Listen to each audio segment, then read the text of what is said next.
The number of religious people in the U.S. is slowly but surely dropping.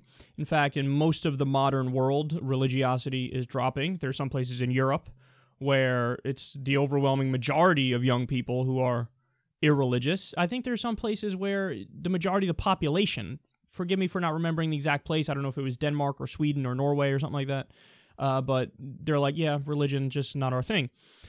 So this is a trend that obviously I, as an atheist, think is great.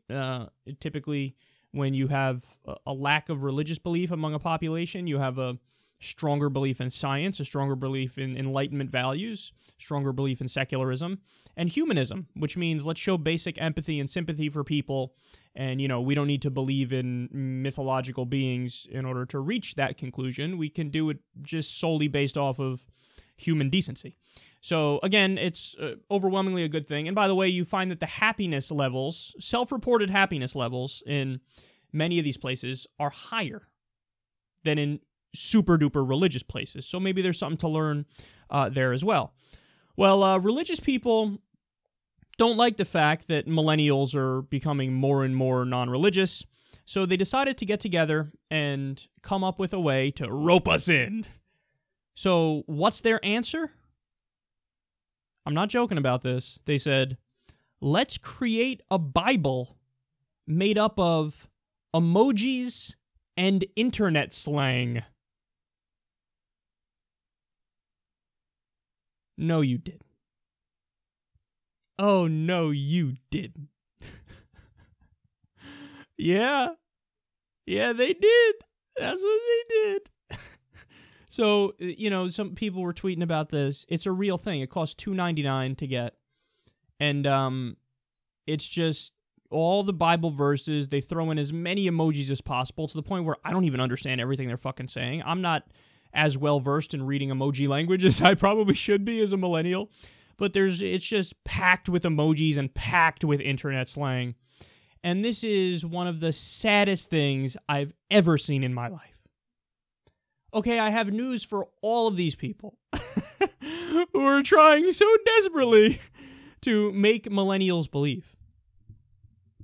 It's not how you're delivering the message that's the problem. It's the message that's the problem. Dude, we don't buy your bullshit anymore. We don't buy your bullshit. Now, look, don't get me wrong. I'm not saying all religious people are bad people. I'm not saying most religious people are bad people. In fact, they're mostly good people.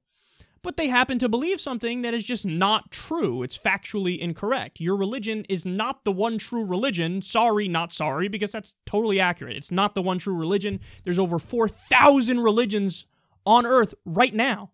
You're really special enough to be born in the one that's right? Just using basic statistics, basic probability. That's not true.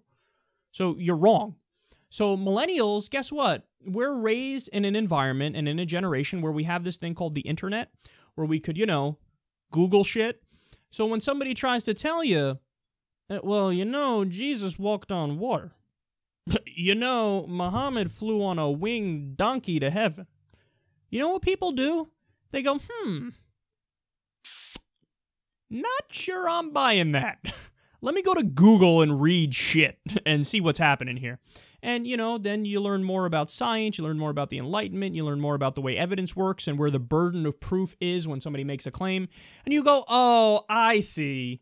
So with religions, in all seriousness, the religions we have today, why do you think it's any different than, for example, the Romans, who many of them literally believed in the Roman gods?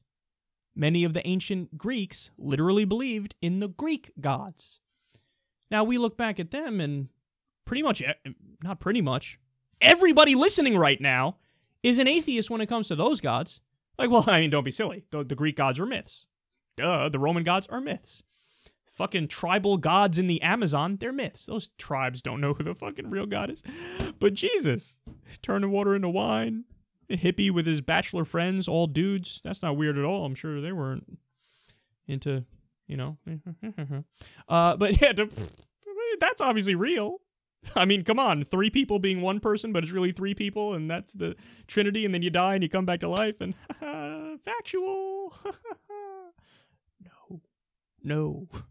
So your belief in that, just because you're raised in this context at this point in history, you really think all that shit is real? It's not real. It's the same as those myths. It's just our own set of myths. So a lot of people are now realizing that. So it doesn't matter. It's like trying to, seriously, stop and think about how ridiculous it would be if they try to resurrect, stories about Roman gods and Greek gods using emojis, and they thought that would make people believe. Like, okay, we got it. Seriously, we'll use internet slang. I totes cannot wait to tell you about Zeus and Hercules. People be like, oh, stop. Oh, my God. Oh, that's the dumbest thing I've ever heard. Stop it. Well, again, it's no different for this, man.